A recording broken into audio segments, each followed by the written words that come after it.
What up, everybody, and welcome to Crack Kill's Quick Hits for Week 6. Got the coffee? Got the quick hits? We're ready to roll as we head into the 6th week of the season.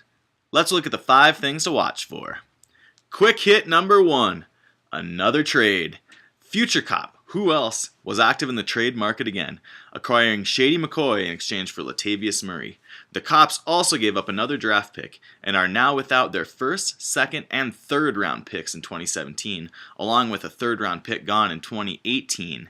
The Cops are obviously in win or bust mode, and though another win would put them up to 3-3, they'd be in some trouble if they fell to 2-4, and they might hit the trade market again, although now they have less ammo to work with. We'll see if the Cops can pick up a win and if their trade factors into another victory in Week 6. Quick hit number 2. Bounce back. Shittown and Tinfoil Kings suffered their first losses of the season last week. For the Kings, it was their first loss in 10 games after winning a championship in 2015. The Kings will look to bounce back today against unfinished business, also 4-1, and will need Julio Jones to respond. Jones had the huge 300-yard game 2 weeks ago, but has been ineffective in 2 out of the last 3. The Kings will need him if they look to knock off unfinished business, who is currently favored by 1 point going into this one. Shittown, meanwhile, will face off with a reeling no comment, who has lost 3 of their last 4, and the Townies know that a win pushing them to 5-1 could claim sole possession of first place. We'll see how both these teams do and their chances to bounce back from their Week 5 losses. Quick hit number 3. Dominant Apes.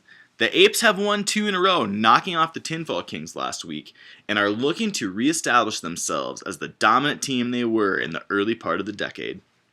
The Apes face the Mean Genes this week, who they are 8-3 against all time, and another win would place them firmly into the discussion in the pennant chase. The Apes will also have a big one today as Ezekiel Elliott and Carlos Hyde, the former Ohio State backs, face off for supremacy. Zeke has been big in his last 3 weeks, and Carlos has had a few good games as well. We'll see which one of these Buckeye backs leads their squad to a victory today. Quick hit number 4. The big one. All business versus Larry's guys. This one's been circled on the calendar since the draft when an incensed AB vowed to get the guys following Larry's guys' pick of Gronk. The guys haven't got much from Gronk thus far, getting a 12-point game last week, but missing out on Gronk for the first 2 weeks and having an injury-plagued debut where Gronk went for nothing. AB, meanwhile, has leaned on tight end Martellus Bennett and will look to do so again today. All Business won with Tom Brady last week and looks to push their record with Brady to 2-0. If they could get to 2-4, they would be back in the discussion for playoffs. The guys, meanwhile, falling to 0-6 might mean a death knell for their season. Although stranger things have happened, but a 1-5 record is much better than 0-6, and the guys know they'll need to show up at home today to get this win. Quick hit number 5.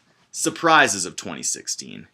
Guys like Matt Ryan, DeMarco Murray, and Michael Crabtree probably weren't thought very highly of in the draft, but those 3 players are all in the top 6 in scoring.